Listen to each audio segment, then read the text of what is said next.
Au commencement, il y avait un peuple béni de miracles, mais éprouvé dans sa foi, les enfants d'Israël. Allah les avait sauvés du Pharaon, séparé pour eux la mer, leur avait donné la manne et l'écaille, et leur avait envoyé son prophète Moussa, Moïse, paix sur lui. Mais malgré ces signes, leur cœur doutait encore, leurs âmes hésitaient et leur foi vacillait. Parmi eux vivait un homme simple, pauvre mais pieux. Il travaillait honnêtement, vivait modestement et n'espérait de ce monde que l'agrément d'Allah. Cet homme n'avait ni richesse, ni terre, ni troupeau. Seulement une vache, qu'il considérait comme une bénédiction et un dépôt entre ses mains. Quand la mort approcha, il appela sa femme et son jeune fils.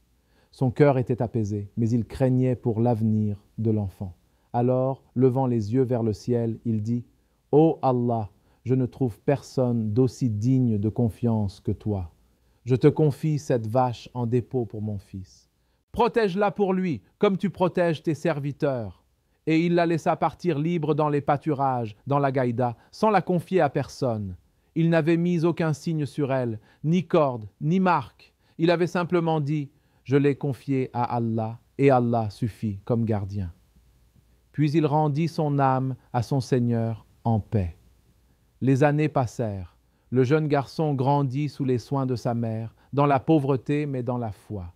Lorsqu'il devint adulte, sa mère lui raconta les dernières paroles de son père. « Ton père a laissé pour toi une vache, et il l'a confiée à Allah dans les pâturages. Si tu veux la retrouver, invoque ton Seigneur avec la même certitude que ton père. » Alors le jeune homme se leva, fit ses ablutions et se tourna vers le ciel. « Ô Allah, Seigneur d'Ibrahim, d'Ismaïl et de Musa, rends-moi ce que mon père t'a confié. » Et à peine eut-il fini son invocation qu'une vache surgit des collines, s'approcha de lui docilement et posa sa tête entre ses mains. C'était la vache que son père avait confiée à Allah, saine, belle, d'un jaune éclatant, d'une pureté parfaite. Depuis ce jour, le jeune homme la garda et la nourrit avec respect, sachant qu'elle était un dépôt sacré.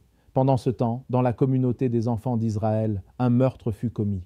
Un homme riche, sans héritier, sauf un cousin avide, fut assassiné dans le secret. Le meurtrier, voulant à la fois hériter et détourner la vérité, transporta le corps dans un autre village pour accuser des innocents et réclamer la compensation du sang.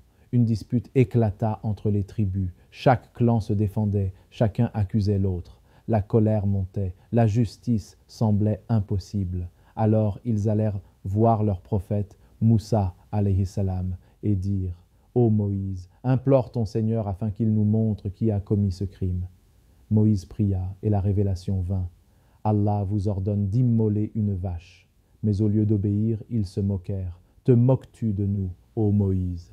Il répondit, je cherche refuge auprès d'Allah contre le fait d'être du nombre des ignorants.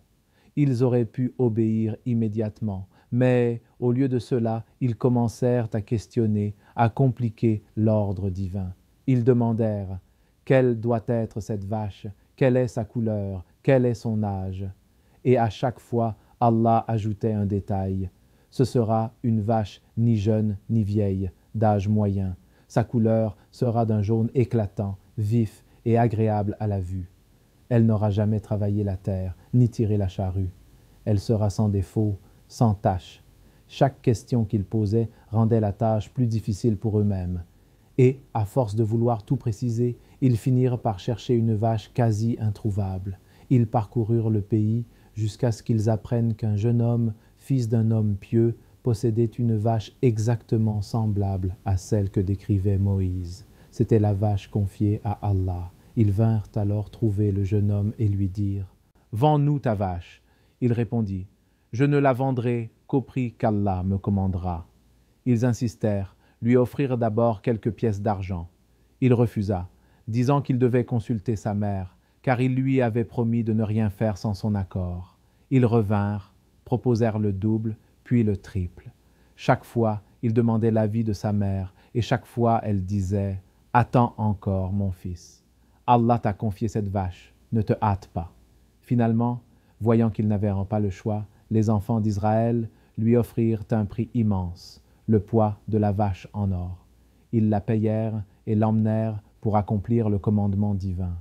Moïse leur ordonna alors de frapper le corps du mort avec un morceau de cette vache. Et lorsqu'ils obéirent, le mort se releva par la permission d'Allah.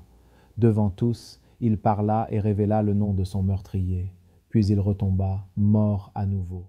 Ainsi Allah montra à son peuple qu'il est celui qui ressuscite les morts, qu'il détient la vérité et qu'aucune âme n'échappe à sa justice. Mais cette histoire ne fut pas seulement une démonstration de puissance. Elle fut une leçon profonde sur la foi, la confiance et la soumission à la volonté divine. Le Père qui confia la vache à Allah sans la garder nous enseigne la certitude du cœur. Le Fils qui obéit à sa mère et ne vendit rien sans son autorisation nous montre la piété filiale et la fidélité aux engagements. Et le peuple qui compliqua l'ordre divin par ses questions inutiles nous rappelle les conséquences du doute et du manque de confiance. Ainsi, Allah fit d'un simple animal un signe éternel. Par cette vache, il éleva le rang d'un orphelin pieux et humilia un peuple plein de méfiance. Il montra que la richesse ne vient pas de la ruse ni du gain, mais de la baraka qu'il dépose dans la sincérité. Et il prouva que la vie et la mort sont entre ses mains. Il donne la vie à qui il veut, quand il veut. Cette histoire, préservée dans la sourate Al-Baqarah, n'est pas seulement un souvenir du passé. C'est un message vivant, une leçon pour chaque croyant. Elle nous enseigne que celui qui confie ses affaires à Allah ne perd jamais, que celui qui honore ses parents voit la bénédiction descendre sur sa vie, et que celui qui doute des ordres d'Allah se prive de sa lumière. Qu'Allah fasse de nous des cœurs confiants comme celui du Père, obéissants comme celui du Fils, et réfléchis, afin que nous ne soyons pas parmi ceux qui discutent les ordres divins. Car Allah dit dans le Coran, « Ainsi, Allah vous montre ses signes afin que vous raisonniez. » Sourate Al-Baqarah, verset 73.